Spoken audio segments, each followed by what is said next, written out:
Mientras más sabemos, más difícil se vuelve decidir. ¿Y si hay cosas que sería mejor no saber? ¿Te hace sentido eso o estoy exagerando, mi querido amigo Felipe Vicencio? Claudio, no sé, pero no, gracias por la invitación, bueno el tema y efectivamente en la vida uno se va dando cuenta, parece que hay cosas que es mejor no saber, pero ¿serán cosas de conocimiento o serán hechos de la vida que no quieres conocer? Porque es amplio el tema. Es un tema bastante amplio y hoy partimos un poquito diferente a las veces anteriores porque este es un episodio especial.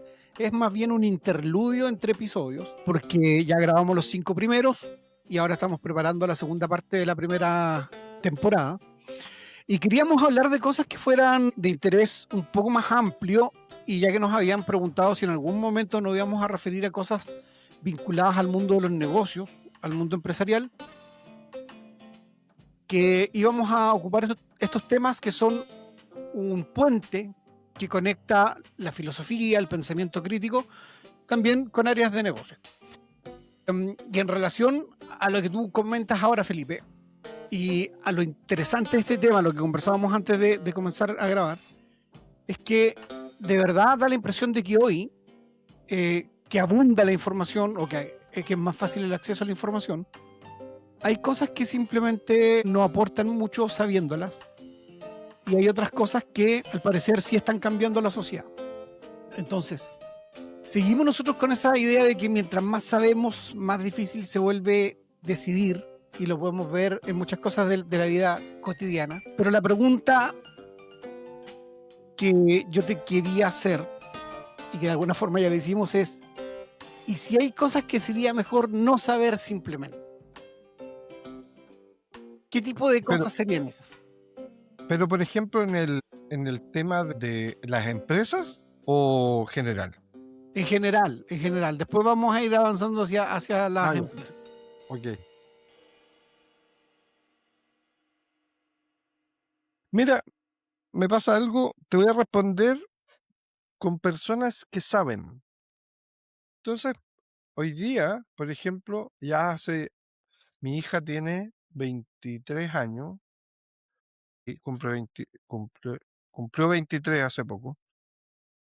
Y ya en esa época, un poquito antes, pongámosle 25 años, empezaron a salir libros de cómo ser papá o cómo ser mamá. Y antes de eso, es conocida la frase, a nosotros nadie nos enseñó a ser papá. O sea, y ejercimos un rol sin saber. Y la pregunta es Es, si es necesario saber ser papá para ser papá. O la experiencia de aquello es una experiencia de la vida que se desarrolla en la relación con los hijos. Ahora, ¿qué es lo que está detrás de todo esto? Porque hay una cuestión del ser humano que es rara, que es no le gusta fallar. Entonces, el no saber está muy asociado a la posibilidad de fallo, por no saber, ¿no? Pucha, yo no sabía esto, por eso hice tal cosa, o por eso no hice tal cosa.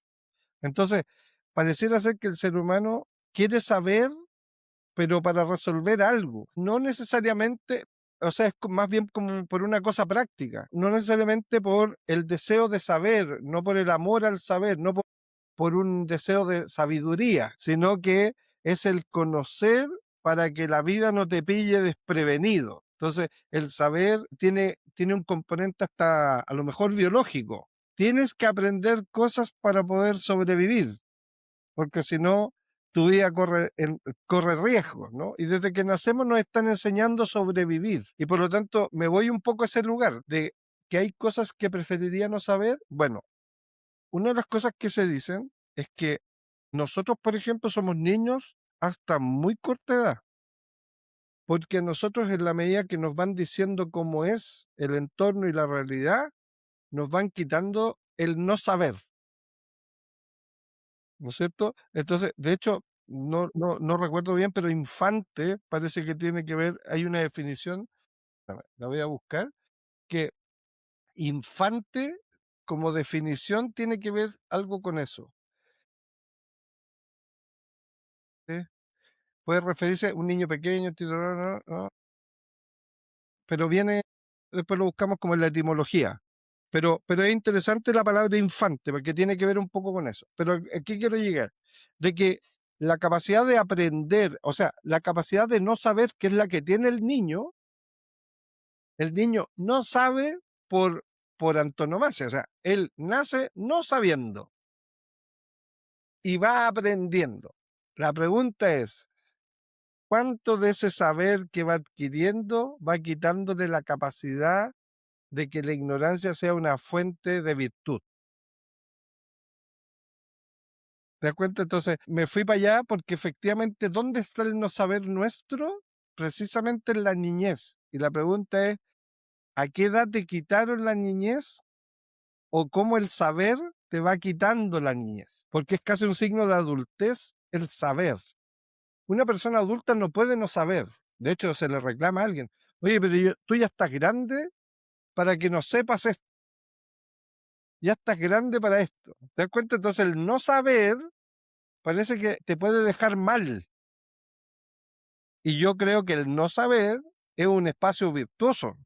Yo lo veo muy bien el no saber, porque permite que ocurran cosas. En el saber, de una otra manera, está predicho lo que pueda ocurrir. Ahí no sé qué piensas tú. Yo estoy pensando justamente en que eso es una clave muy importante, porque mientras tú hablabas yo pensaba, ¿qué pasaría con un niño que, que no creciera, a ver, ¿cómo explicarlo? Que no tuviera acceso a ningún tipo de información. ¿Cómo? Sé que es imposible, pero ¿cómo crecería? ¿Qué tipo de persona sería? ¿Qué habilidades desarrollaría o qué habilidades no desarrollaría? Porque si bien es cierto, en la primera infancia uno aprende muchas cosas que son útiles para la vida, pero las habilidades las vas desarrollando a través del tiempo y en base a experiencias también. No todo es conocimiento, sino que es la aplicación práctica del conocimiento.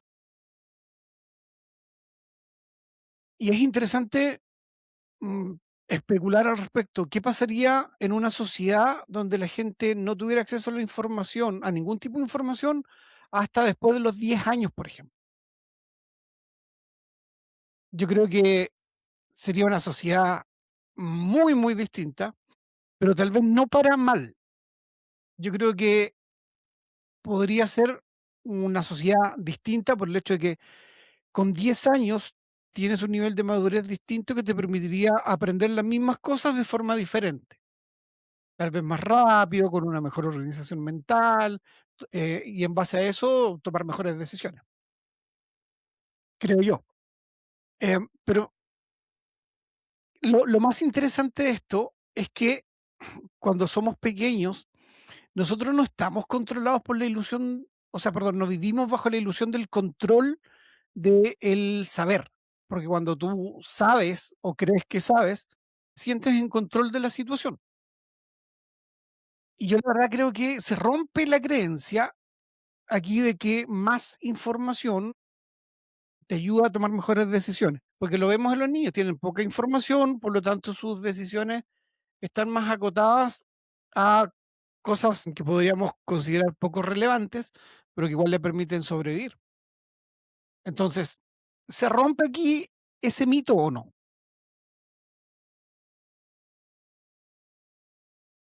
Me perdí en lo último.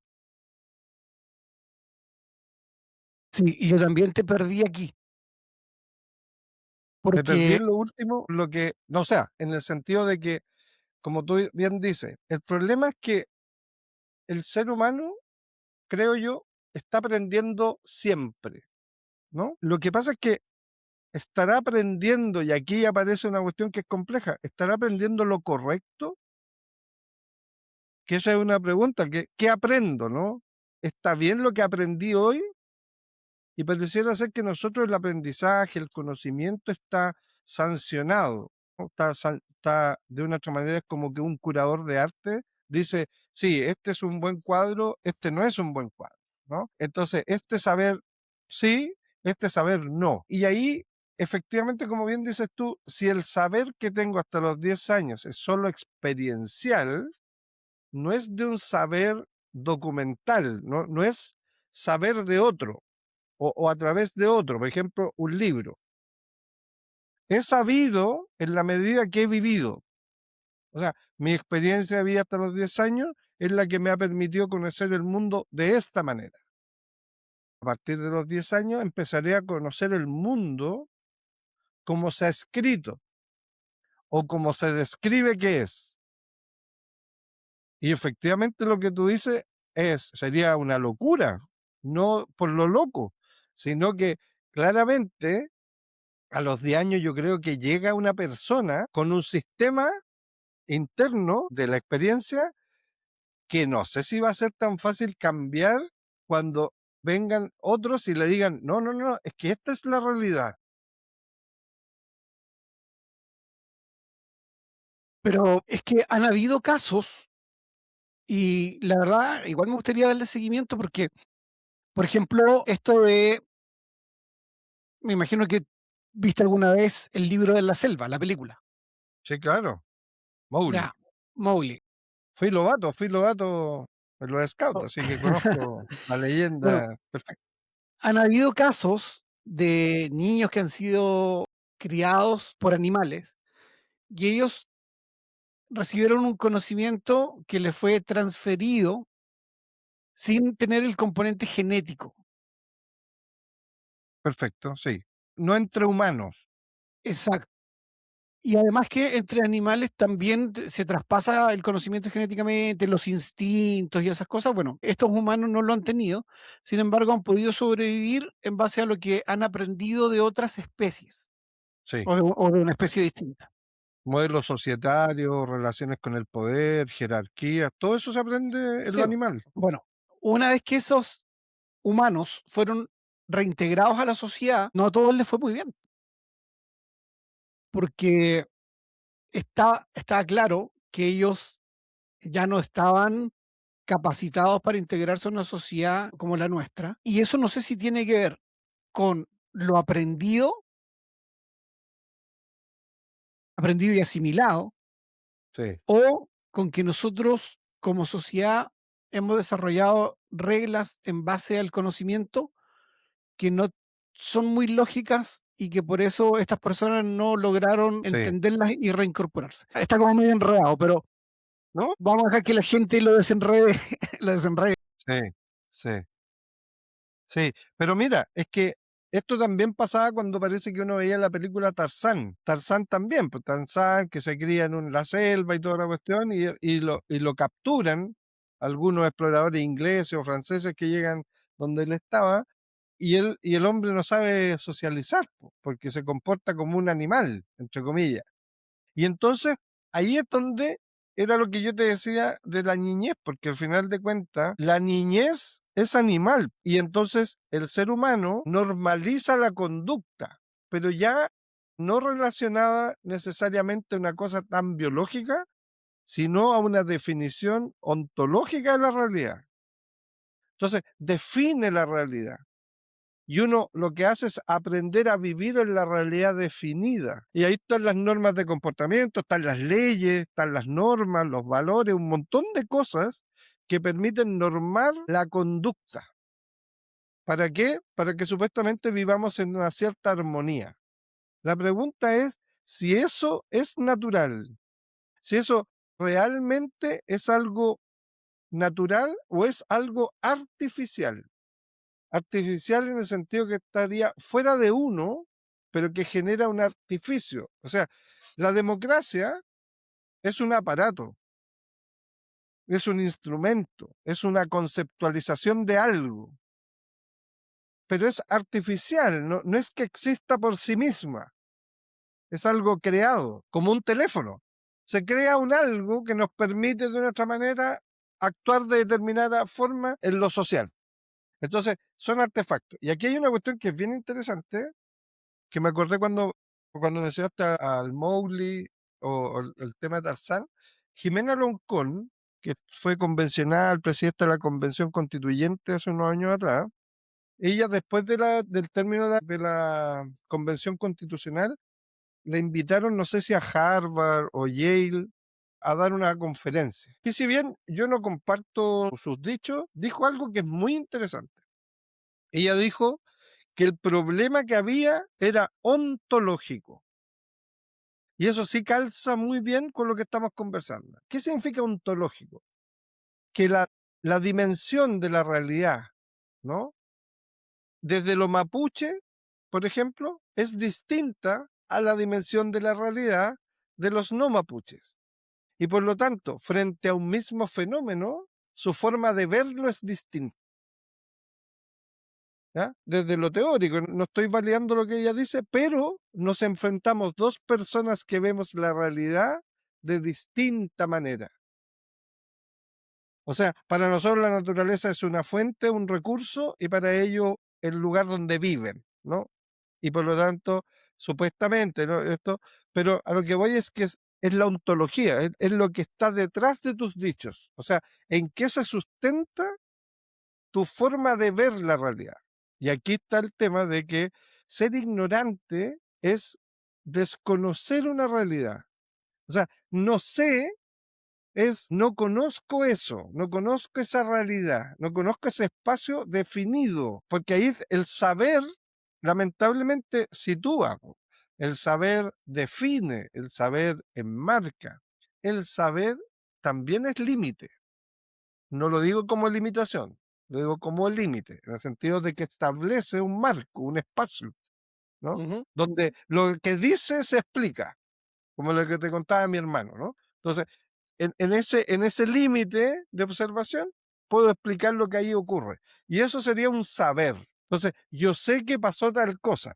Claro, porque cuento con elementos que me permiten describirlo. La pregunta del no saber es bien interesante porque si lo llaman las relaciones humanas, hay cosas que es preferible no saber por el dolor que te pueden causar.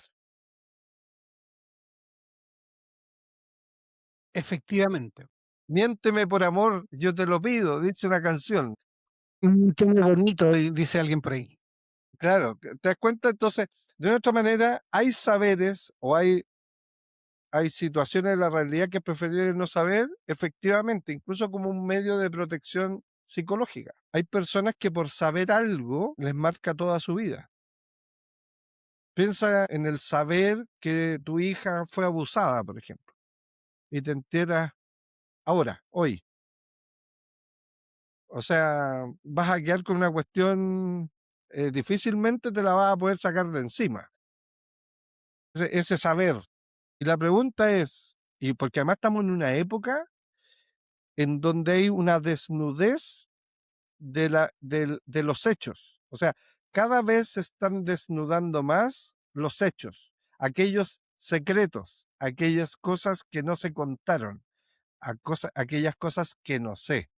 De hecho, el otro día hablaba con mi mamá y me decía, tú sabes, mi mamá vive en Estados Unidos, tiene un grupo de amigas grande y todo eso, y me decía, ella cumplió 77 años hace unos días atrás, pero tiene amigas de 50, de todas las edades. Y ella me decía, Felipe, todas nosotras en algún momento nos pasó algo, de que a lo mejor nos tocaron en la micro, en el autobús, yendo de un lugar a otro, nos miraron de una manera, a otras claramente las abusaron. Y es complejo porque yo le decía, pero mamá, ¿cómo tanto? Me dice, sí, pues, Felipe, pero uno aprende, es como que empieza a aprender a vivir con esas cosas y hay algo en la realidad que te hace determinar si es necesario contar o no. Porque a veces también por contar te metes en un problema más grande, que es tener las pruebas de lo que dices. Entonces, ¿ya? Pero me decía eso. Ahora, pucha, con lo que estoy diciendo, ese es el problema, que ahora todo el mundo agarra papa, pero a lo que voy es que hay cosas que no sabemos y que parece que a veces es bueno no saberlas. Pero el problema es, pero eso habla no del, me retracto lo que dije, no de que no sea bueno, de que pareciera saber que no todo somos capaces de manejarlo como un conocimiento. Sí, por supuesto. De hecho, hay quienes denominan esto como ignorancia útil. Claro. Esa ignorancia que, aunque parezca contraintuitivo, es bueno que exista porque las consecuencias de saber lo que podría saber es peor que no saberlo. Suena a trabalenguas, pero alguien dijo una vez, no recuerdo dónde, creo que fue en una película, no estoy muy seguro, pero dijo que la ignorancia, o sea, hay un tipo de ignorancia que te permite avanzar y hay cierto conocimiento que te detiene.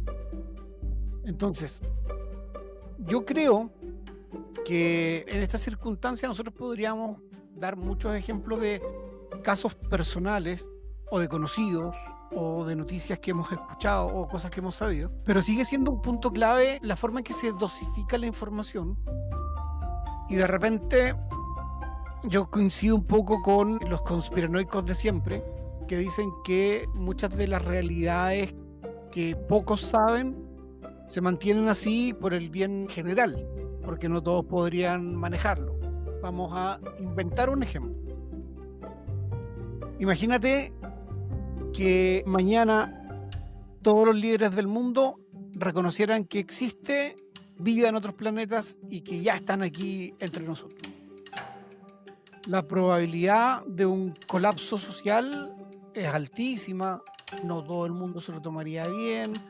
Ya hemos visto casos donde gente con mucha menos información han terminado generando grandes tragedias, como estas sectas, ¿te acuerdas en Estados Unidos en la década del 70, 80 que se suicidaban en masa? Bueno, podría ser también consecuencia de eso, de enterarse de algo que no son capaces de manejar o que no seríamos capaces de manejar. Mm. Yo siempre me he preguntado qué pasaría si tuviéramos acceso a toda la información del mundo o a toda la información. No, déjame plantearlo de otra manera. ¿Qué pasaría con nosotros como individuos si pudiéramos saber todo aquello que quisiéramos saber? Yo creo que no todos lo podrían tolerar, como lo estábamos diciendo. Y acá yo tengo una pregunta para ti, que se la pedí, pero especialmente a ChatGPT, lo puse a trabajar 12 horas de corrido, porque dije, necesito una pregunta para Felipe.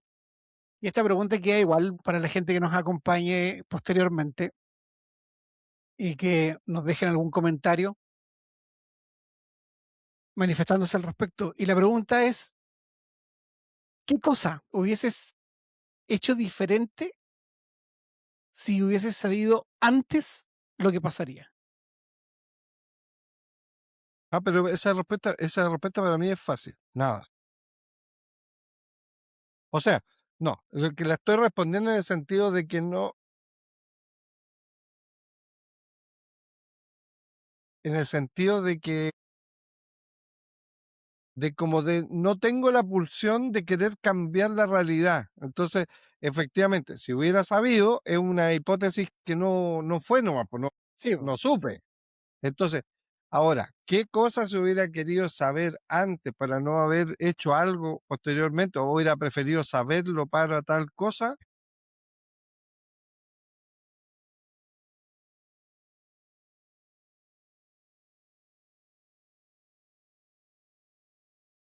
No, la verdad es que yo creo que no. No, no, no, no. Eh, no, creo que incluso, mira, que hubiera preferido saber antes porque eso hubiera cambiado los hechos, ¿no? Si yo hubiera sabido antes, a lo mejor podría haber los hechos que ocurrieron, haberlos evitado por haber sabido previamente algo, ¿no? claro. La pregunta es, ¿qué he hecho? A ver, lo que pasa Eh, es que yo te hice la pregunta más puntual, pero en realidad lo que me dio ChatGPT es, dice así, si hubieras sabido todo antes, ¿habrías hecho lo mismo? sí, sí, porque eso tiene que ver con que uno medianamente tiene alguna cierta capacidad intelectual, más o menos, pero uno tiene una capacidad intelectual. Ujú. Y a lo que quiero ir es que en la individualidad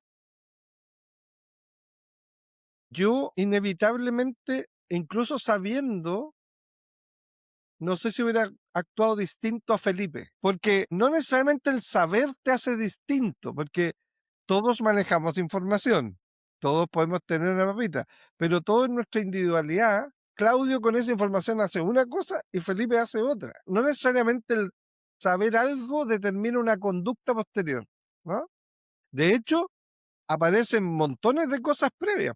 O sea, tú sabes algo y aparece tu ética, aparece el espacio moral en el que vives, aparecen tus valores, tus convicciones, aparecen un montón de cosas que regulan ese saber.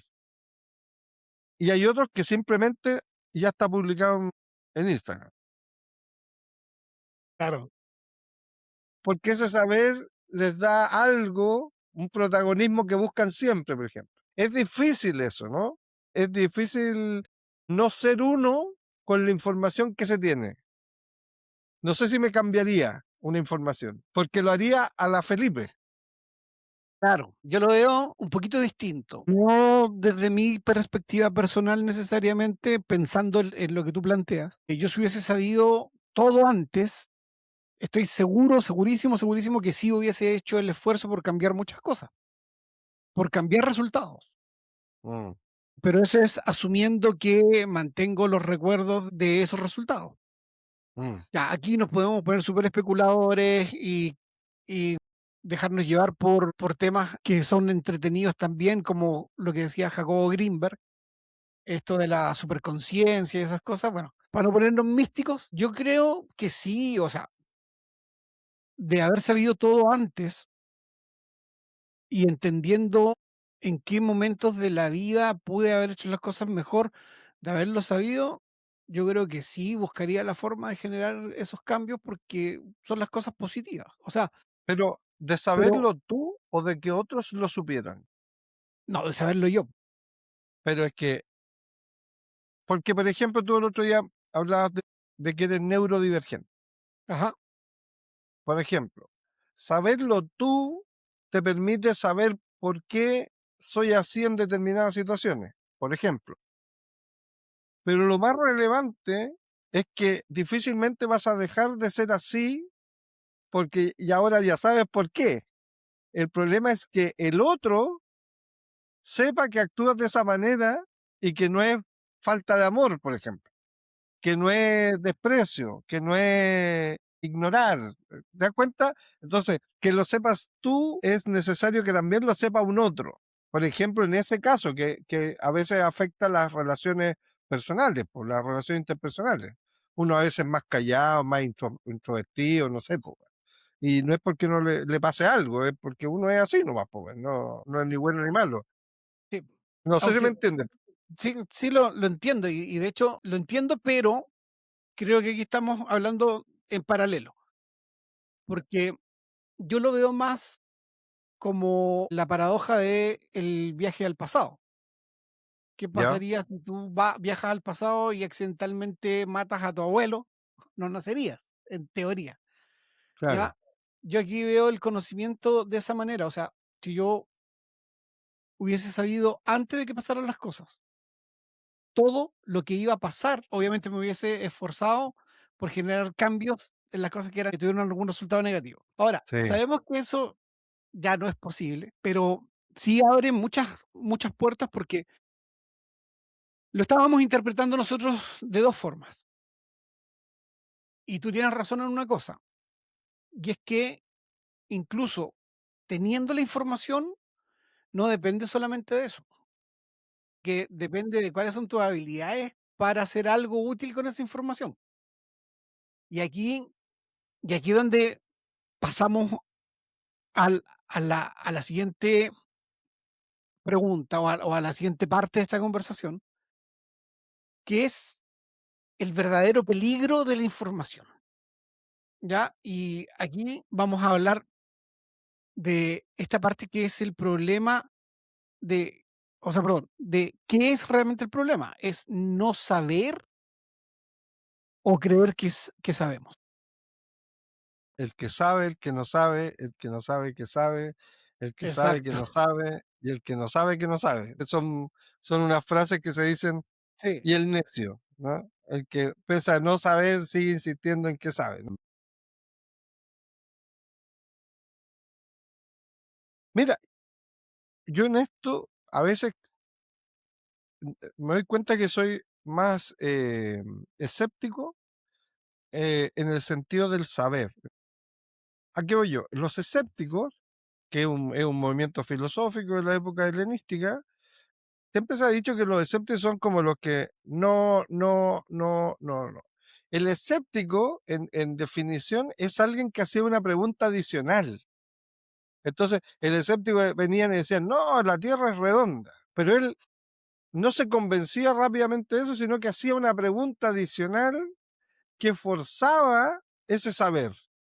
claro, A lo mejor para concluir que era redonda, no tiene que ver con eso, pero tiene que ver con que los seres humanos tenemos una suerte, siempre estamos en el modo de menos energía, siempre estamos en el ahorro de energía. Entonces, preferimos que alguien nos explique súper bien algo y uno dice, ah, ya, quedé listo. Esto empiezo a decir ahora, no lo voy a cuestionar, porque me calza, me hace sentido, se transforma en mi nuevo discurso. Y la preferimos así que haberla elaborado nosotros. De hecho, ¿cuánto de lo que uno dice es propio? Entonces, vuelve, respecto al no saber, yo creo, bueno, yo creo que la vida es un no saber. ¿Por qué? Porque una cosa es tener conocimientos de cosas. Pucha, si hay una tormenta, tengo tantos conocimientos, voy a hacer que no me voy a mojar. Ni una gota va a caer sobre mí en la tormenta. Porque tengo un nivel de conocimiento que me ha permitido resolver eso, pero de la mejor manera. El tema con el saber es que sabemos hasta hoy. Entonces, es hoy lo que sé. Y por lo tanto, efectivamente, nos hemos dedicado a predecir el futuro desde ese saber. Y ayer estaba, pues, y lo anoté aquí, ayer estaba en un lugar muy antiguo, de un lugar que se fundó en el 1870. Entonces había una biblioteca y hay libros de 1890 y había varias enciclopedias. Y recuerda, nosotros tenemos edades parecidas, el ajá, pequeño Larousse, que era como un objeto en la casa apreciado, que era costoso, pero el tenerlo significaba acceder a un saber. Y las enciclopedias, que eran antiguamente unos volúmenes, 10 volúmenes de una enciclopedia, pero piensa en esto, tú aprendías de un saber que en algún momento se sabía y desarrollaste tus ideas con un saber que había quedado estático, lo que se sabía hasta antes de esa enciclopedia, pero la usaste exactamente, 10, 20, 30 años después, la usabas para responder tu realidad corriendo a un lugar que estaba en el pasado. exacto, Y hasta antes de la aparición de Internet, nosotros administrábamos la realidad presente casi siempre con pasado. Y lo único que era de futuro eran las personas que ven el tarot o ese tipo de cosas. sí, ¿Ya? Hoy día usamos la ciencia para predecir. Y ya en esa época también, pero la sociología es bien limitada en la predicción de cosas. Yo creo que, como te decía, puede explicar el fenómeno del momento. No sé si puede explicar lo que va a ocurrir. ¿Qué es lo que ha pasado con la política? La política se ha desdibujado porque ha perdido su capacidad de diseñar o predecir futuros. Es contingente. Nos hemos vuelto contingentes. ¿Por qué? Porque todo lo administramos en base a la información disponible hasta hoy. Pero antes teníamos la maravilla para mí mover, de que recurríamos a libros de 40 años, de 30 años atrás, donde decía, sí, esto es así, la realidad dibujada a eso. Y aquí estamos entrando en un mundo que no es menor, porque es el cambio de paradigma que estamos viviendo. El saber es el saber hasta hoy, y es en es línea, el conocimiento actualizado. es on time. Todos los días sabemos de un nuevo descubrimiento científico, pero y uno empieza a desactualizarse. Pero si tenía ahí el pequeño Larousse, estabas actualizado, como un Claro. hecho en un O sea, momento. sí, teníamos la idea o la ilusión de tener el conocimiento al día porque estaba en algún lugar que era accesible. Y, ¿sabes qué? Lo interesante de eso es que todavía hay personas que no han cambiado la perspectiva y siguen Absolutamente. navegando con información del pasado y toman decisiones en base a eso, como vamos a ir entrando de a poquito en la toma de decisiones, ya, que es algo de lo que yo tenía ganas de hablar. Tiene mucho que ver con justamente de dónde obtenemos la información que ocupamos para decidir, para nuestra vida, para nuestro trabajo, para los que tienen algún emprendimiento. Y es interesante porque yo no recuerdo hasta cuándo todo lo que aprendíamos pudo haber estado obsoleto, pero lo dábamos por válido. Que estoy pensando en un amigo eh, que entró a estudiar hace poquito. Ya es de la edad nuestra y él es de esos tipos que le gusta muchísimo estudiar. De hecho, va como en su tercera ingeniería y ahora hace poquito entró a estudiar ingeniería comercial, que es una de las carreras más obsoletas que hay en Chile. Y él me decía que lo que le gusta de esa carrera es justamente que hoy día él tiene cómo discutir los temas porque lo sabe antes de que las mismas clases se lo enseñen. Claro, claro. Entonces, de alguna manera él ya va preparado porque su intención es demostrarle a los profesores que tal vez lo que están enseñando tiene otra forma de verlo. Pero no sé si solamente en Chile, yo creo que en Chile estamos bien actualizados, ¿ah? O sea, aquí pasan muchas cosas que en otros países de América Latina no suceden. Aquí tuvimos telefonía celular antes que en el resto de Sudamérica, Sí, internet tenemos el segundo o tercero más rápido del mundo, así es. y la mayoría de los experimentos tecnológicos se hacen aquí primero. Entonces, tenemos esa suerte en Chile. Ahora, Y yo no de sé, bajo costo. y de bajo Chile, costo. tener internet o un teléfono celular es de muy bajo costo el plan, Sí, a sí, diferencia de por otros países. supuesto. Por supuesto, hay planes de $9, de, no sé. Y sirven para... No te Sí, quedas sin datos, no te quedas sin internet, nada. no, no, no, sí, son muy buenos. Ahora, ¿habrá algún país de América Latina o de habla hispana, y ojalá que alguien nos comente, donde todavía estén ocupando información de esa información estancada que se quedó ahí pegada en algún libro? Porque Ahora, creo que todo lo que yo, estaba escrito cambió. bueno, a mí me pasó, yo cuando fui profe en INACAP en Copiapó, le hice clase a ingeniería en administración, clase de ingeniería comercial, trabajo social, y me acuerdo en una clase que tuve que hacer de recursos humanos, era el ramo que tenía que hacer yo como profesor, me dieron el listado de los libros de referencia o la bibliografía del ramo, porque está todo estructurado, estos son los temas que tiene que tratar el profesor, estos son los libros.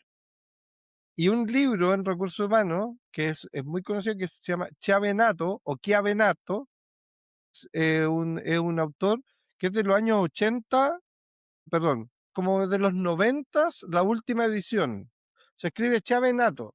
Es un clásico, es como estudiar en economía con el Samuelson. Es como, o sea, es, es como el silabario para nosotros, Chavenato. Pero ¿qué es lo que te quiero decirte? Yo, mi hija nació en el 2017 y en ese año yo hice esa clase y, y él era así topísimo en los 90. Y yo lo empecé a leer y dije, oiga, pero esto no existe. No existe. No, no, estas organizaciones, además estas organizaciones son más gringas. No calzan, pero se enseña como teoría. Y aquí está el gran tema, de que nosotros estamos pasando de una época de la teoría a lo que tiene que ser casi siempre eminentemente práctico. Estamos pasando a un modelo de sociedad pragmáticas, lo que es, no lo que debería ser. que es la teoría. La teoría establece un modelo ideal. Y eso uno le dice, ya, pero eso es pura teoría. Estamos en lo que es, la realidad misma, por decirlo de alguna manera. Entonces, es bien interesante lo que tú dices, porque efectivamente, hoy día un profesional, por ejemplo, un ingeniero comercial debería ser un experto en el uso de modelos de lenguaje. Y podría ser el mejor ingeniero comercial del mundo. Carrera que existe en Chile y en otros países no existen tantas similares. No, Y sí, ingeniería en administración, aquí le pusieron ingeniería comercial, pero en otras partes más ingeniería en administración. ¿Qué? Es es la cuestión clásica de cómo se organizaba una organización en los años 80. O sea, es una cuestión antiquísima. Ahora, como bien dices tú, estamos frente a ese desafío po, de que efectivamente hoy el saber es hoy, po. Y entonces la actualización es súper relevante porque estamos con cosas tales como en el mundo laboral, en Chile, en otros países hay cosas parecidas, en México hay algo parecido, la ley Carín. La ley Carín redefine la forma de organización de la empresa, la redefine. Y las relaciones, por ejemplo, el líder carismático, que alguna vez se vendió libros por montones, un líder carismático con la ley Carin, no. no, no cuadra. De hecho, sería bueno que expliques un poquitito sobre la ley Karin para las personas que no son de Chile y que nos vean más adelante. La ley Carin es una segunda o tercera derivada de lo que tenían que ver con las leyes de abuso laboral. El abuso pensado desde la jerarquía, eso estaba regulado en Chile y la ley Carin instaló otras cosas que tenían que ver con ser organizaciones inclusivas, en donde también el trato está mediado por las características propias del trabajador. Y entonces su diferencia se vuelve aceptable y también determina el trato hacia él. Entonces, empieza a ser casi una organización de uno a uno, ¿ah? La organización conmigo. Sí. Y en grupos grandes es súper complejo. Y de esa unidad o esa individualidad protegida por ser de esa manera. Por lo tanto, su forma de ser está protegida por sobre lo que pudiera ser la armonía del grupo. O sea, él no puede ser sometida a lo grupal. Tiene que ser tratado en su, tratado, tratada o tratade en su individualidad. Y es súper complejo porque él tiene un poder de determinar si la relación laboral le afecta o no le afecta, que es una De hecho, locura. sí, de hecho es una, no sé si calificarlo como ley absurda, pero lo que es observable, así lo determina. O sea, es una ley que no busca favorecer a nadie, excepto a un sector político que puede generar discursos de eso. Pero la verdad, a quienes estamos vinculados a las empresas sabemos que no aporta nada, por el contrario. Mira, yo te voy a contar aquí unas estadísticas sin dar nombres de empresas, pero son empresas magallánicas. Estuve trabajando hace poquito en una de estas organizaciones que tiene alrededor de 300 trabajadores. Un caso de estudio que hicimos, bueno, para que la gente sepa, cuando se hacen estos levantamientos de información para el tipo de consultoría que yo hago, que es de diagnóstico, se busca toda la información que pueda estar vinculada con lo que se determina es un síntoma o lo que se identifica como problema. Por ejemplo, bajaron las ventas o alta rotación. Entonces tú empiezas a buscar la causa raíz. Mira, y nosotros hicimos varias estadísticas, hicimos varios conteos como para saber más o menos cómo se mueve la gente dentro de la empresa. Y descubrimos cosas como, por ejemplo, que cierto segmento etario, o sea, las personas que están dentro de un rango etario específico dentro de la organización, son las que pierden más tiempo porque fuman. Sí, Entonces, ocupan un 20% de su tiempo fumando. que se estableció como un derecho, ¿ah? Es Sí, algo bien extraño. sí. Aparte de eso, bueno, otras cosas. Y cuando nos metimos a ver temas relacionados con la ley Karim, nos encontramos con que, primero, un solo hombre había iniciado ningún proceso o demanda por ley Karim. El 100% fue iniciado por mujeres y de ese 100%, el 90% era de mujeres contra mujeres que estaban en la misma escala jerárquica, ni para arriba ni para abajo, sino colegas. Y las razones, yo sé que hay quienes no lo van a creer, pero sí créanlo, eran porque una persona percibió que la otra la había mirado de una forma especial que proyectaba cierta negatividad y por lo tanto ella se sintió triste y al sentirse triste la empresa debió haberle dado el apoyo emocional necesario para que ella pudiera salir de ese trance y pidió una semana de vacaciones y no se la dieron porque ella llevaba recién 2 semanas trabajando. O sea, legalmente no tenía acceso a Sí. vacaciones. Pero sin embargo, generó una demanda en contra de la empresa. Entonces, ese es el nivel que tiene esa ley, es una cuestión súper absurda, pero que bueno, lamentablemente existe. Y Bueno, ahora, ahí se da lo el saber o no saber, sí, porque justamente, déjame cerrar la idea.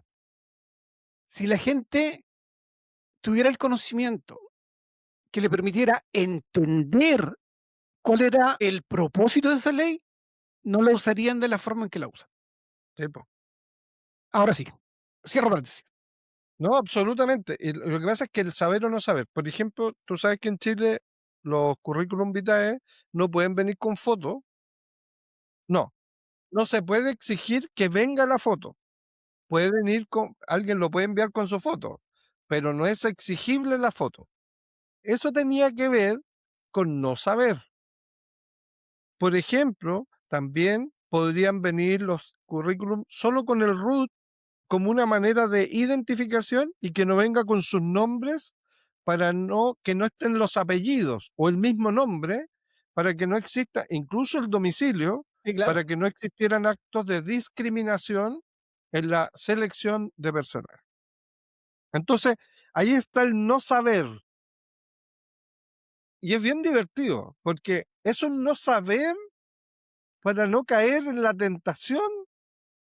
O sea, no, saquémosle las cosas porque si se las ponemos, inevitablemente serán factores de discriminación, positiva o negativa, ese saber. Y entonces decimos, prefiero no saber, quiero saber qué hizo, qué títulos tiene, cuántos años de experiencia tiene, punto. La pregunta es, ¿acaso uno no discrimina por la experiencia profesional? ¿No discrimina por los estudios, dónde estudió, en qué universidad? Porque también debería decir título, no universidad. Claro. Porque por la universidad también te pueden discriminar, positiva o negativamente. En las empresas que trabajaste, también te puede discriminar positiva o negativamente. Alguien puede decir, no, pero es que mira, este trabajó en esta empresa y este trabajó en la empresa de los tres chanchitos que no conoce nadie. También podría ser un elemento de discriminación. Y sobre un documento, además, o sobre un papel, determinar si alguien es apto o no apto para pasar a una entrevista, ¿no? Entonces, y alguien dice, lo que pasa es que hay que objetivar esto, porque si no, no elegimos a nadie. Sí. Bueno, pero la objetividad o la objetivación del proceso va a estar dado por el saber, pero que es un saber que tiende a influir la decisión en base a argumentos de discriminación. Y aquí aparece algo que es más claro todavía. Los seres humanos discriminamos. ¿O es Sí, por supuesto. acaso los que apoyan ciertas causas versus otros que no las apoyan, no los discriminan y no los tratan como basura o como parias o como seres anormales? Nosotros los seres humanos discriminamos. Y es que esto tiene mucho que ver con el saber y no saber. Entonces, efectivamente, si tú tienes relaciones de pareja con A, B o C opción, bueno, hay muchas más, pero es de mi conocimiento como jefe, tengo que saber que tú tienes relaciones sexuales A, B, C, D, F, tengo que saberlo.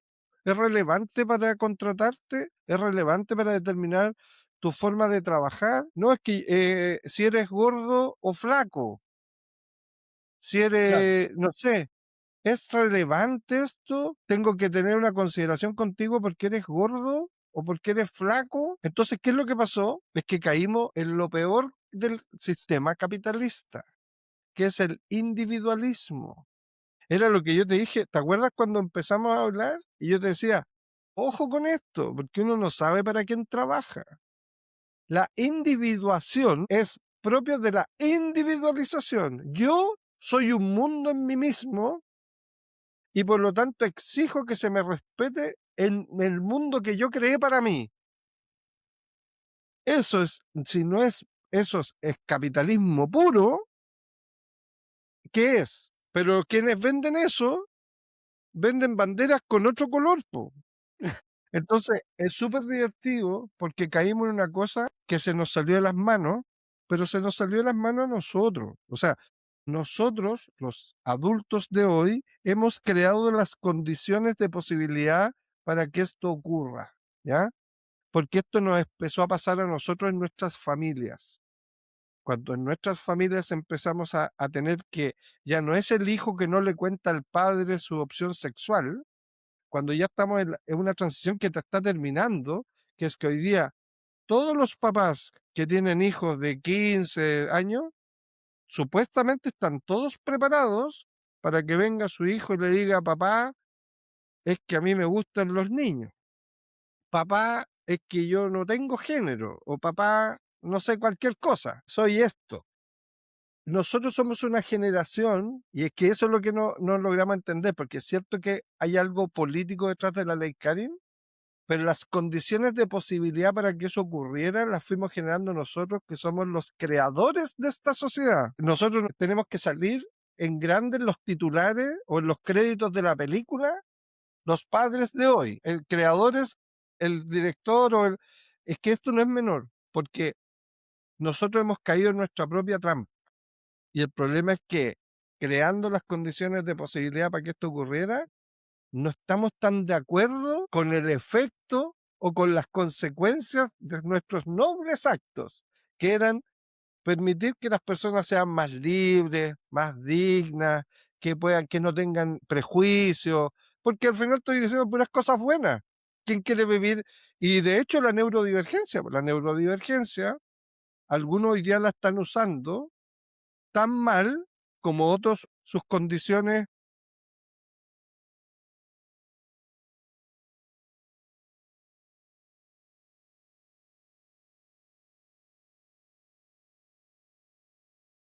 Sí,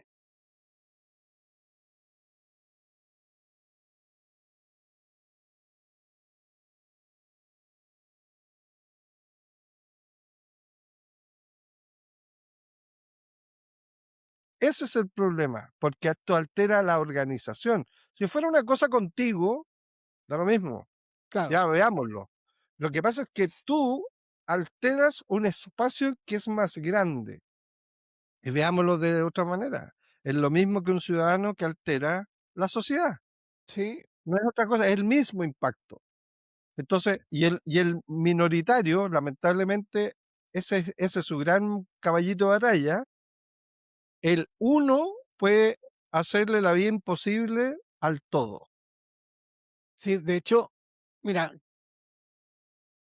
estaba pensando en a ver, lo increíble que es esto de el saber y no saber. Que primero quedó súper claro que el que discrimina es el que sabe, Claro. no el que no Maneja sabe, un. Claro. maneja Sí, información. claro. O sea, para poder discriminar a otros, tú necesitas saber algo de ellos.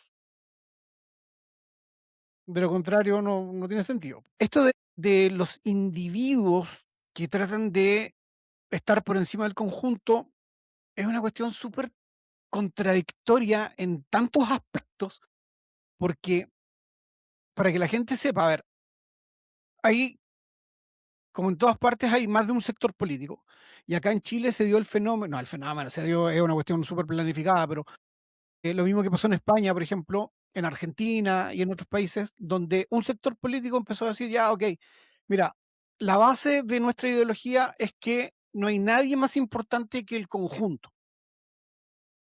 Y son los mismos que crearon las leyes, como esta ley Karim, que te dice que tú eres más importante que el conjunto. O sea, Mm, hay una mm. contradicción ideológica ahí, de estilo y de pensamiento y de un montón de cosas más.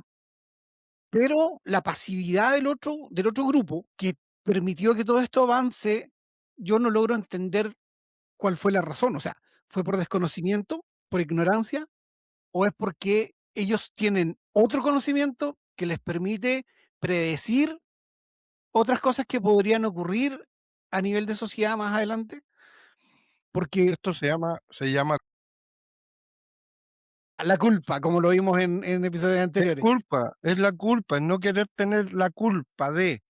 Entonces, como, no querer asumir la responsabilidad de las decisiones. o sea, mi papá como era me hizo la vida imposible y yo por eso soy así. Por culpa de mi papá yo nunca pude salir del closet, por culpa de mi papá. ¿Qué hicieron los papás de hoy, que soy yo? Decir, ya mijito, vaya nomás, po, ¿qué le voy a decir yo? Claro, Porque, pucha, por último vaya al psicólogo y que yo no salga en la conversación. ¿Y sabes lo que empieza a pasar? Estoy inventando. Las consultas psicológicas empiezan a decir, es que mi papá me dejó hacer de todo. Entonces no tuve ningún parámetro, no sé de normas, no entiendo lo que es una norma, no entiendo lo que es tener un límite, no entiendo lo que es vivir en un espacio común. Porque a mí mi papá me dijo, para no sentir la culpa de ser un mal padre, o de que le echaran la culpa y no soportarlo, lo dejó ser. Y el ser es pareciera ser un ser libre, po, sin normas, sin estructuras, sin espacio. Y de hecho el otro día hablaba con una niña que tiene como la edad de mi hija y que su mamá tiene harto más años que ella y por lo tanto es como de una generación más estricta. Y ella decía, no, yo tuve suerte que mi mamá fue la que me crió, po, porque me crió a la antigua. Y ella es súper autónoma, es súper responsable, toma decisiones, pero es súper consciente y todas las cosas. No, no le pasó nada, de hecho tiene una estructura que no sufre porque, ay, el mundo, que lo siento pesado, claro, ay, me no sé, ofende. claro, no, no, y porque fue criada a la antigua, con normas, con una mamá estricta, con mucho amor. Pero tenía un lugar, po, tenía un lugar donde se llegaba a cierta hora a la casa, donde había normas que se respetaban, donde es bien divertido eso, porque lo que estoy hablando parece cuento de viejo, y muchos de los que nos van a estar escuchando van a decir, puta, este Felipe, weón, como tan conservador que me salió. Y la verdad es que el mismo Maturana decía, los niños necesitan un adulto a quien admirar, a quien respetar, porque les da seguridad Sí, porque claro. están aprendiendo a ser solos. Entonces Sí, necesitan a alguien que les dé la capacidad de ser solos. Y en algún momento lo van a tener que ser, pues la adultez. Pero tuvieron a alguien que les dio ese ser. Con amor, por supuesto que sí. Si esto no tiene que ver con la falta o... Es que eso es lo que se dice hoy. Que ser estricto, que ser conservador, es falta de amor. No me quiere porque me restringe. Chucha sí. la weá. Lo que No pasa es sé. que, a ver, antes, en la antigüedad, antiguamente en la antigüedad, Que puede cuando ser nos hace 20 años atrás nomás. sí, cuando nosotros éramos niños, crianza, yo creo que no estaba basada en lo que hoy día estamos discutiendo, que era la ignorancia o el conocimiento, o sea, o el saber. Las reglas se cumplían porque era lo que ayudaba a que se rija la sociedad. Por algo los productos vienen con instrucciones de uso, es porque las cosas tienen que funcionar de una manera para que funcionen, o sea, hay que seguir ciertas normas porque las cosas funcionan. Y yo me acuerdo, mi abuelo, a mis tíos que ya eran adultos, casados, con hijos, igual lo tenían que obedecer. O Claro, sea, la claro, claro. independencia les duraba cuando estaban en sus propias casas. Ahí eran independientes, pero mientras estuvieran frente a mi abuelo, era mi abuelo la autoridad, o mi abuela. Si mi abuela te decía, hay que ir a comprar, tú tenías que ir a comprar, o sea, no había otra opción. Sí, tenía más autoridad que la mamá incluso. Hoy día las abuelas boicotean a las madres. Sí, absolutamente. Hay toda una generación de abuelas narcisistas que quieren ser protagonistas, ¿no? Pero a lo que voy es que en ese tiempo nadie trataba a esos padres de ignorantes. Por el contrario, o No, sea, po. ser hijo de un padre estricto era bien visto. Incluso Sí, hay, los jóvenes hoy día no lo saben, pero antes, si a ti un profesor te tiraba las orejas en el colegio, tu papá iba y le decía, bien hecho, a la próxima, dele un correazo. sí, sí. Hoy es impensado que un padre o una madre sean estrictos, por lo que tú decías, porque se ha manipulado la información y hoy día esa gente es tratada como ignorantes, como que no entienden que los tiempos cambiaron, que hay una Claro, claro. evolución y que hoy Que día a se los educa niños se de les otra debe, manera. claro, que se educa de otra manera, pero al final terminamos viendo que en caso de un holocausto, la generación X va a sobrevivir. Las nuevas generaciones lo dudo mucho. Pero sí, mira, si lo que tú dices a mí me calza porque yo insisto, yo esto lo vengo viendo y estudiando desde hace rato ya, porque esto partió en los años 60. El experimento social hoy está en su máxima expresión y el experimento social no es comunista, no es marxista, es capitalista. Y lo que estamos viendo hoy día es un fenómeno del experimento social capitalista, que es lo que ha dominado el mundo estos últimos 60 años. Si eso es, po, si el marxismo hubieron cosas, pero lo que dominó el mundo fue el capitalismo, ¿no? En eso no nos podemos engañar. Hubieron países que tuvieron gobiernos comunistas, marxistas, lo que tú quieras, pero lo que dominó el mundo y hacia dónde ha ido el mundo es el sistema capitalista. Y ese experimento social, porque también era un experimento social, vuelvo y digo, no es un experimento solo económico, no es eso. Entonces, ¿y qué es lo que estamos viviendo hoy día? Los resultados del experimento capitalista. Ahora, ¿alguien podría decir entonces, por eso debemos irnos al marxismo? No, No, no, no, no. no, no es eso. No, no, no, no, no, no, no, no, no. La- sí. Oye, pero, perdón, pero yo creo que hay que explicarle un poquito igual a la gente que cuando nosotros hablamos de capitalismo lo estamos viendo, corrígeme si me equivoco, pero con visión de mercado, porque Por supuesto, po. es el mercado el que ha manejado los algoritmos de la vida para tener control de la población. Mira, todas las últimas nuevas industrias que hay en el mundo están determinadas por la diversidad alimenticia, de relaciones, mascotas, de formas de vestirse, los géneros, todo eso, lo ambientalista, es increíble. Se usa como atributo de valor para vender algo. Esto no contamina, responsable ambientalmente, reciclable. Todo eso se transformaron en industrias, las industrias que venden miles y miles de millones de dólares en el mundo capitalista son todas aquellas que representan la diversidad, Sí, el sentido común, la conciencia de la humanidad que se está expandiendo porque estamos entrando en una nueva era. Sí, bueno, auspiciado por Pepsi.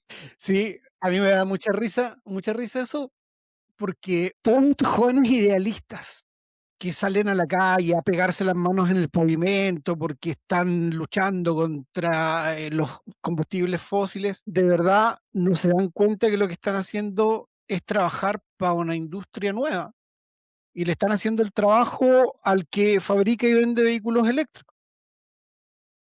Y en cada causa en la que se embarcan están al servicio de una empresa, no importa qué tan social parezca. Cuando, cuando la gente dice, vamos a salvar los árboles, igual están al servicio del mercado, sépanlo. Y si no lo sabían, Mira, ahora ya lo saben. el tema energético, yo entiendo las causas animalistas y todo lo entiendo, y en principio no son malas, pero lo que pasa es que le hacen el trabajo al que está detrás de eso. Y la transición energética es no porque seamos buenitos, es porque el mundo está en unos niveles de consumo energético que requiere diversificar sus matrices energéticas para soportar el consumo. La cantidad de energía que ocupamos en cada hogar no se puede entender en los años 50. La cantidad que ocupamos hoy día para, ojo, en esa época las familias eran hasta de 6, 7 personas en una casa. Tengan por Y más, seguro que gastaban, ellos gastaban menos que lo que gasta uno viviendo solo, porque su consumo energético era súper puntual y no había claro, tanta luz y se dormía temprano y la gente dormía cansada, no tenía problemas de insomnio, en fin.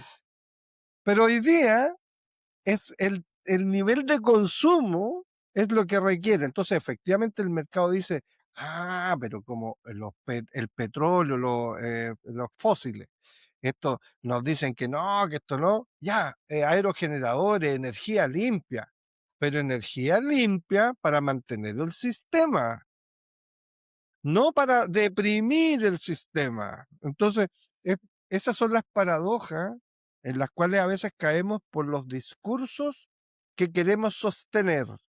claro. Entonces, y aquí es donde vuelvo y digo, la quitada de la filosofía, ah, qué bonita. Quiero opinar, porque dice que Ah, estamos pero ocupando mucha energía. qué raza es? Ella es como Pero, pero es 80% grande. terrier chilena. Ah, pero es que por eso, pues si la vi, yo le regalé una, pero por eso es así de insoportable, pues, weón.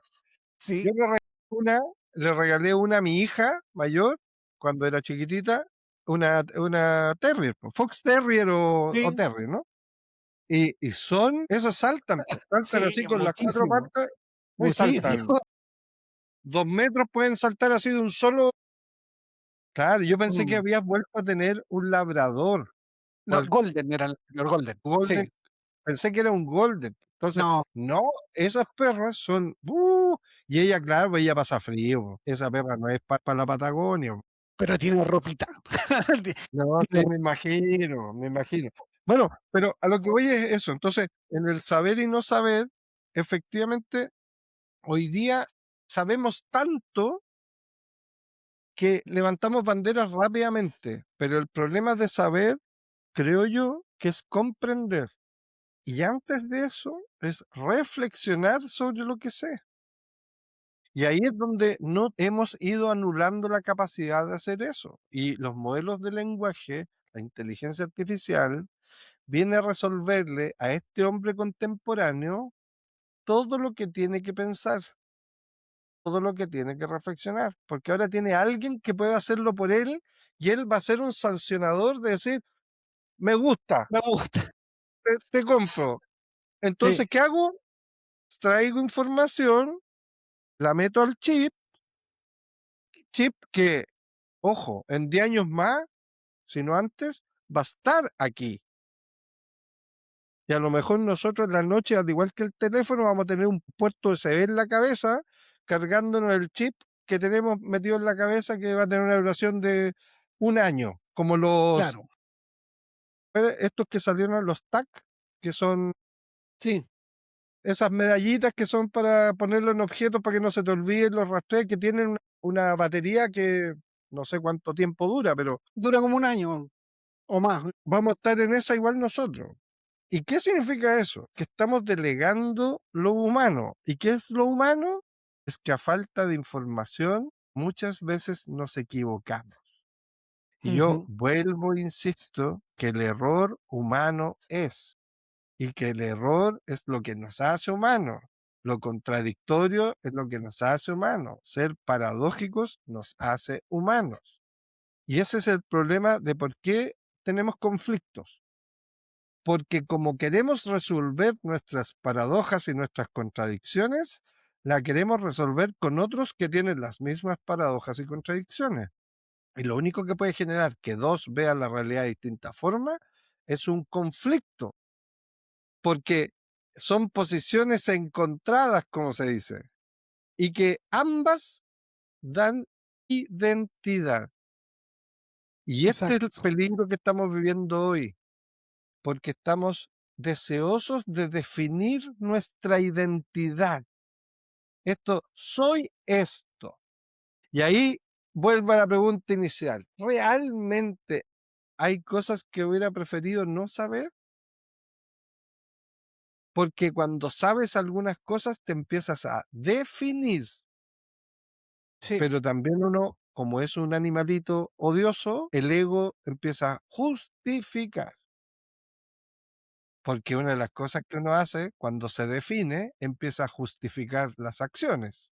Entonces serán los otros el problema porque yo soy así. sí, por eso, mira, yo creo que quizás el problema hoy no es tanto lo que sabemos, sino más bien que no sabemos qué cosas sería mejor ignorar. Yo Porque, lo ignoraría todo. mira, si que la información esté, no significa que sea para nosotros o que sea relevante y que nos vaya a ser de utilidad.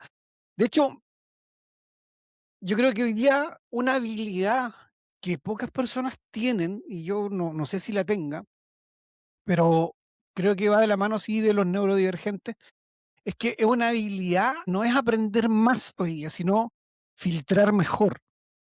Y Ujú. te lo comento porque hace un tiempo atrás estuve escuchando una conferencia de un profesor uruguayo que se llama, ya no me acuerdo cómo se llama, pero ya me voy a acordar antes de que terminemos. Y él estaba hablando de temas de innovación y él decía justamente que hoy día el gran problema de los innovadores es que dejaron de pensar y empezaron a delegar el criterio a la inteligencia artificial y a estas herramientas digitales y que están haciendo justamente lo que tú decías, que es solamente decidir al final si le gusta o no le gusta la respuesta y eso ha aumentado el nivel de errores. Los Porque antes jóvenes tú te lo están haciendo. sí, Los pues, jóvenes antes están te haciendo lo equivocabas mismo. un poco, ahora te equivocas grande, ya con un impacto mayor. Entonces, yo no estoy tan de acuerdo con eso en un solo sentido, y es que creo que todavía tenemos esperanza como especie de que se recupere el pensamiento crítico. De hecho, en un pequeño libro que yo escribí hace un tiempo atrás, que te lo compartí si no recuerdo mal, el filtro anti-IA, justamente lo que planteo ahí es una serie de preguntas con el propósito de que la IA no piense por ti. Porque es súper fácil creer hoy día todo lo que escuchamos y toda la información que nos llega, porque está tan bien manipulada que es creíble y no deja lugar a ninguna duda. Entonces, mira, insisto, o sea, creo que la habilidad más importante de ahora en adelante va a ser saber filtrar la información y decidir mejor qué queremos saber y qué queremos ignorar o qué debemos ignorar. Te puedo leer, son 2 párrafos de la segunda edición de mi libro, que es bien interesante porque tiene que ver con lo que estamos hablando. Dice, Platón, en un libro de él, en el Fedro, habla de Prometeo. Prometeo es otro mito, pero aquí te voy a contar otro, que es, mira, en la ciudad de Naucratis, cerca del delta del Nilo, vivía un dios llamado Tot, o Zeus. Era una divinidad inquieta, inventora, comparable a lo que hoy llamaríamos un innovador en serie. Se le atribuían los números, el cálculo, la geometría, la astronomía, el juego de damas, los dados y sobre todo las letras, la escritura alfabética. Estaba convencido de que sus inventos eran un regalo para la humanidad y un día subió a la ciudad alta, a Tebas, a presentárselos al rey Tamus. Quería su aprobación para distribuirlos entre el pueblo egipcio. El rey escuchó uno por uno los inventos y fue dando su parecer, aprobando unos y rechazando otros. Cuando le llegó el turno a la escritura, estos son los sistemas de lenguaje, le ofreció con especial entusiasmo: este conocimiento, oh rey, hará más sabios a los egipcios y fortalecerá su memoria, pues es el remedio contra el olvido, los libros, tener el conocimiento contenido en un lugar. Lo llamó un fármaco, que es como un medicamento, una palabra griega hermosa y ambigua que significa al mismo tiempo medicina y veneno. Zod estaba seguro de que era lo primero, una medicina. Tamus lo escuchó con atención y luego respondió con una frase que todavía hoy, 25 siglos después, se sostiene como si acabara de pronunciarse. Le dijo a Todd que se equivocaba, que su amor por las letras, por ser el mismo, su padre, le impedía verlas con claridad, que la escritura no reforzaría la memoria, la debilitaría, que los hombres confiados en lo que pudieran consultar fuera de sí, dejarían de cultivar lo que llevaban dentro. Y luego, casi al pasar, dejó caer la frase que es más inquietante de este pasaje, que la escritura daría a los hombres la apariencia de sabiduría en lugar de la sabiduría misma, y la diferencia sería tan difícil de percibir que terminarían creyéndose sabios sin ser. Qué tremendo. Esto es de 2500, pero es muy bonito porque al final de cuentas, yo creo que estamos como en la hora, o pasemos a las empresas, no sé, pero es muy interesante esto porque el saber anula tu propio descubrimiento. Entonces, es un lugar extraño. Entonces, ¿qué es lo que se hace en las universidades? Las universidades como concepción eran un lugar para el desarrollo del conocimiento, Claro, no para ir a adquirir un maletín con conocimientos que me llevo estáticos para mi nueva labor, mi nuevo trabajo, sino que con lo sabido desarrollábamos más conocimiento. Y entonces en la universidad debería ser una fábrica de conocimiento permanente. Por eso se dice que estos modelos de lenguaje también están reemplazando las universidades que entregan saberes estáticos. Son el pequeño Larousse. Y mis alumnos que tenían que estudiar un libro que ya estaba 18 años obsoletos. Porque en la universidad uno va a buscar un conocimiento ya sabido, no sale con un nuevo conocimiento. Muchas veces los exámenes de grado, las tesis de grado, ¿qué buscan? A partir de lo que ha aprendido, genere un algo nuevo. ¿Pero en qué se han transformado las tesis de grado? En que es más importante la norma APA para su estructura que el contenido de la misma. Y uno de los problemas que tienen los profesores es que le exigen las citas. Y si no tiene citas una tesis, ¿tú crees que va a tener una buena nota? No. ¿En el sistema universitario nuestro? No. Y resulta que una tesis que no tuviera citas y que sus citas pudiera ser todo lo que aprendí durante estos 5 años de carrera en mi única bibliografía, pero desarrollé así un manuscrito que establece una nueva teoría, un nuevo planteamiento, le van a decir, sí, pero es que lo suyo no se sustenta en el pasado. Ahí está el tema de que esto del saber o ser ignorante es una misma cosa, porque al final de cuentas uno siempre es ignorante en busca del saber. No existe el no ignorante que busca el saber, porque el que sabe no ignora. mira, yo creo que nos vamos a saltar la parte empresarial y lo vamos a dejar Bueno, para el siguiente episodio, porque nuevamente ya tomé nota de varias cosas que me resultaron interesantes de esta conversación. De hecho, para que la gente sepa, en la plataforma que nosotros ocupamos, aquí tiene un botoncito que dice marcar. Y yo voy poniendo una marca en cada parte que me parece interesante, así después las recuerdo. mm, Y aquí ya tengo varias cosas que he marcado, pero yo me quedo con una idea que no sé si la gente la compartirá, Y es que hoy nosotros ya no podemos hablar solamente de falta de conocimiento o de exceso de información, de ignorancia o de desconocimiento, porque estamos dejando de lado una cosa que me parece fundamental, que es lo que tú dijiste hace un rato, que es la comprensión, el entender. Porque saber sin entender e ignorar sin comprender igual es peligroso, o sea, igual es algo que nos lleva a cometer errores.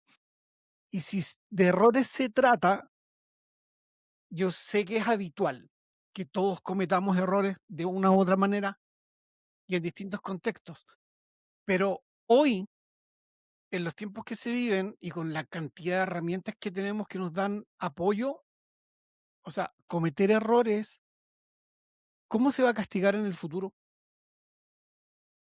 Porque Es antes que es que antes te decían: "Mira, si cometes un error, no importa, o sea, se puede corregir", pero era porque no tenías todas las herramientas. Y ahora que las tienes eso es, todas, si cometes un error, ¿qué te van a decir? O sea, ¿cómo lo vas a justificar? absolutamente, absolutamente. Y De hecho, me llama mucho la atención. la inteligencia artificial que está entrando en las empresas está siendo un elemento que no va a admitir el error, dado que el trabajador tiene todas las herramientas para resolver, porque incluso viene a resolver, como se dice, las debilidades de herencia, así como, ya, si él estudió en la Universidad X, no en la Y, hoy día con la inteligencia artificial Da lo mismo. podría responder lo mismo que el que estudió en la otra. O sea, viene como a nivelar, pero hay una perversión en esto, en donde decir, compadre, o sea, usted no me puede decir hoy día que no tuvo tiempo para preparar la presentación, porque si quiere, le demuestro que podría haberla hecho en 15 minutos Y menos también. y menos. No, sí, pero porque la revisó, la leyó por último. Claro, la Pero revisó. de hecho, yo acabo de presentar un programa de capacitación para una empresa grande en donde yo lo que señalo es enseñémosles a ocupar la inteligencia artificial. Ellos usan Microsoft, por lo tanto tienen Copilot. Copilot es una herramienta ofimática.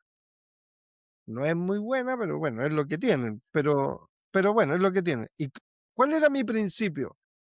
Capacitar y hacer expertos a los líderes, a los otros como usuarios, pero expertos los líderes, precisamente para que sean el espacio humano en la organización donde él se equivocó en el prompt, en la instrucción, pero su jefe es seco en eso y le Claro, puede retribuir para formarlo para que termine también siendo experto, por decirlo de alguna manera. Pero ellos tienen que saber, pero ¿qué es lo que pasa en las empresas? Los líderes como que yo no estoy para esto, po, y yo no lo necesito, porque yo ya sé. sí. Mira, Acuérdate que decían que el que sabe, sabe, y el que y el que no es no, jefe, po. sí, po. Mira, a ver, es que aquí estamos entrando en otro terreno y no me quiero alargar mucho porque me están esperando ya con la comida servida. Entonces, la Sí, gente tiene que saber que yo necesito comer. No, eh, lo que pasa es que, mira, en este tema es bien interesante el hecho de que hoy día las herramientas digitales, como la inteligencia artificial y todas las herramientas que se derivan de la inteligencia artificial o que la ocupan como parte de su estructura, deberían facilitar la vida de los trabajadores. Pero yo me he encontrado con una realidad completamente distinta. Hace poquito estuve en un holding de aquí de la región dictando un taller de toma de decisiones asistida por inteligencia artificial, sí, sí, que este es un taller que tengo creado desde hace un tiempo. Y me llamó muchísimo la atención, primero, lo que tú dices es verdad.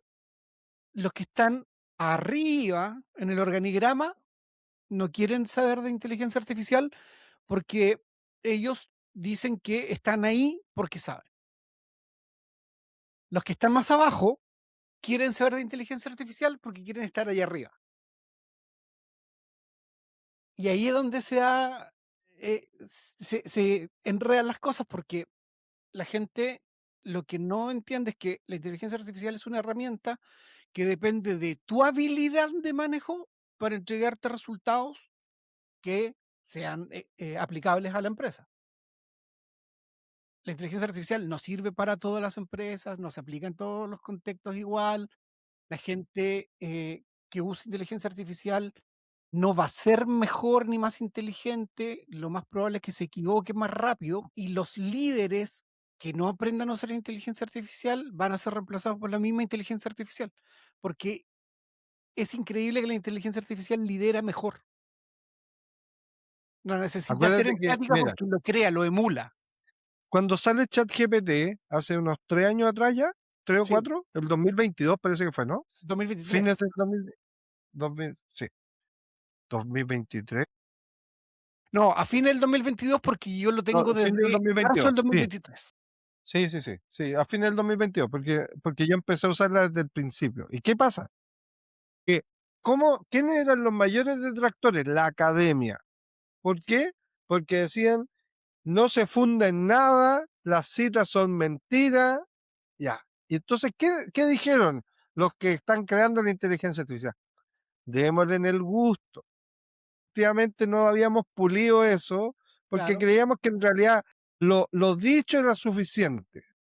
Pero nos empezaron a atacar desde donde más nos podía doler, de que lo que decíamos era mentira. ¿Ok?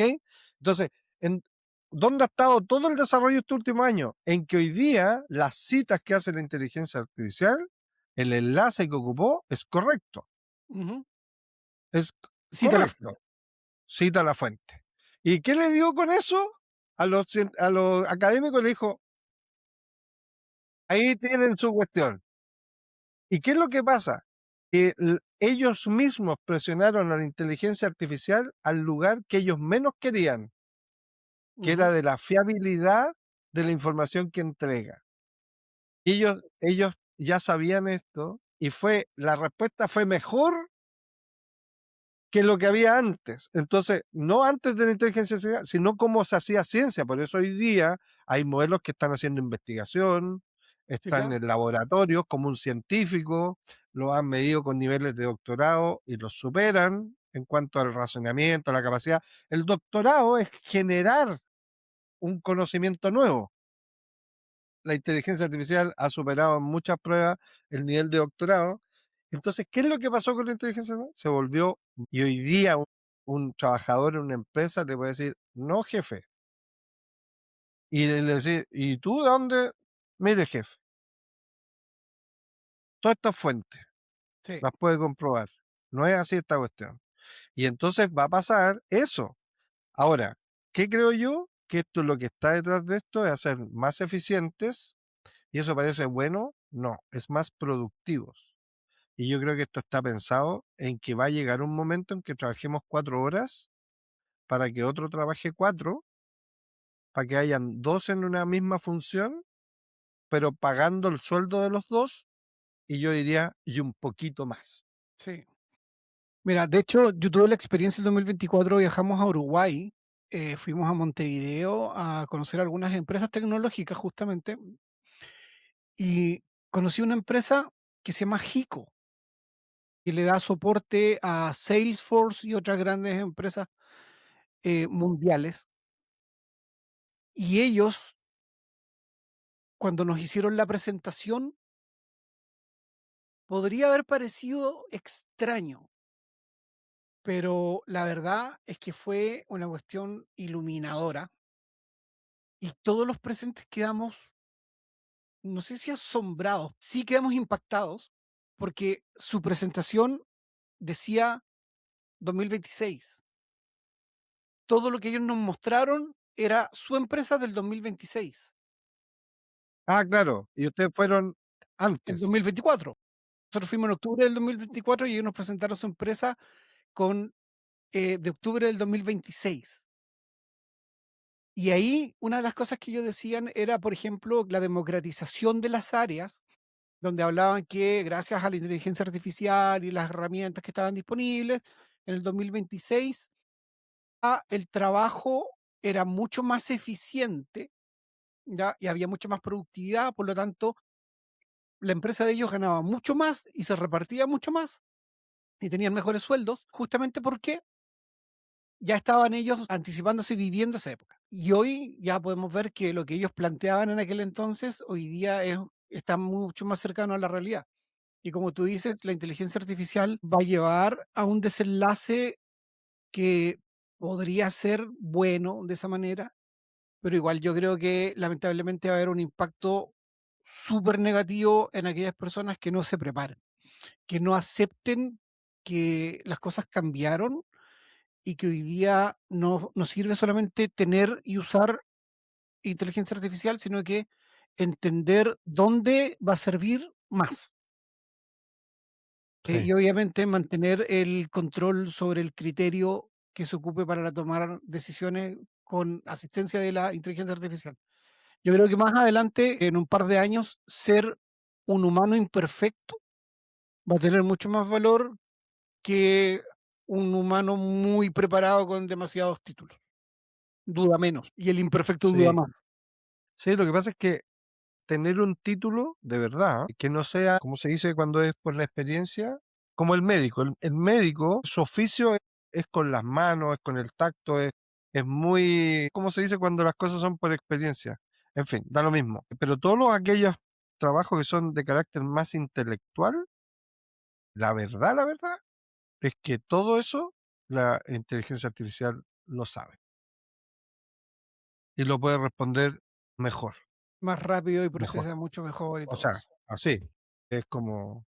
Y cuando se pone a pensar un rato, yo creo que hacen el juego, pero es porque es tanta la data que existe que tienen que demorarse un poquito y porque ahora está pensando más, porque antes era más probabilística, o sea, tú le decías 4 palabras y ellos rápidamente juntaba el contenido que calzara con eso.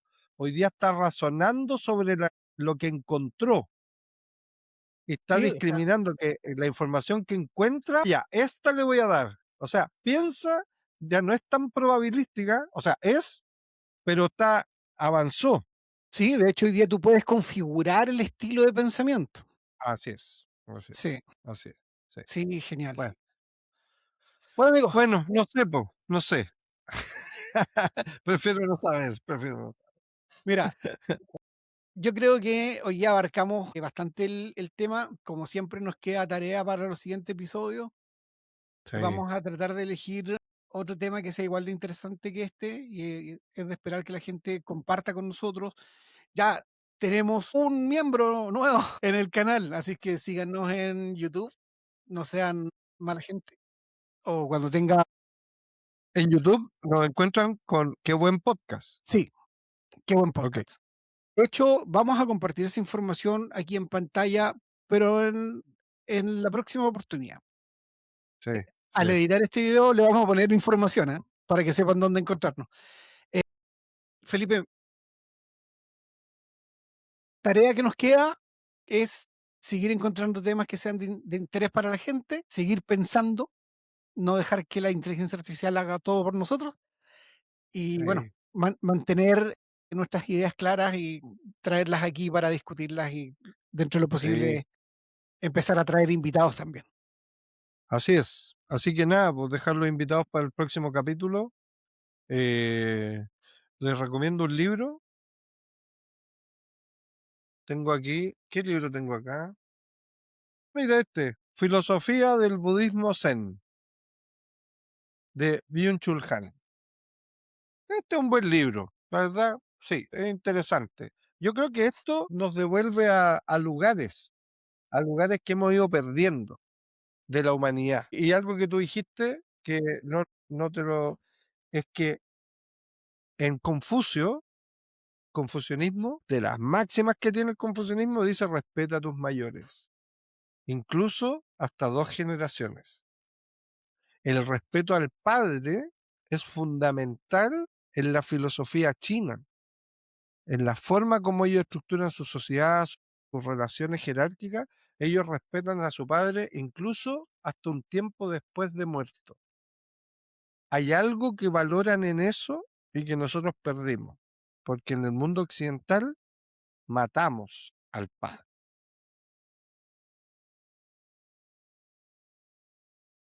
Y eso no sé si estará bien. En Difícilmente fin, podría estar bien. así que nada, ojalá no nos maten a nosotros. En fin, Bueno, amigos, llegó el momento de despedirnos. decir adiós. Como siempre, un placer haber compartido contigo este tiempo y no sé qué más decir, o sea, ya, Nos creo que vemos. me voy con tantas preguntas que, bueno, trataré de aterrizarlas ahí.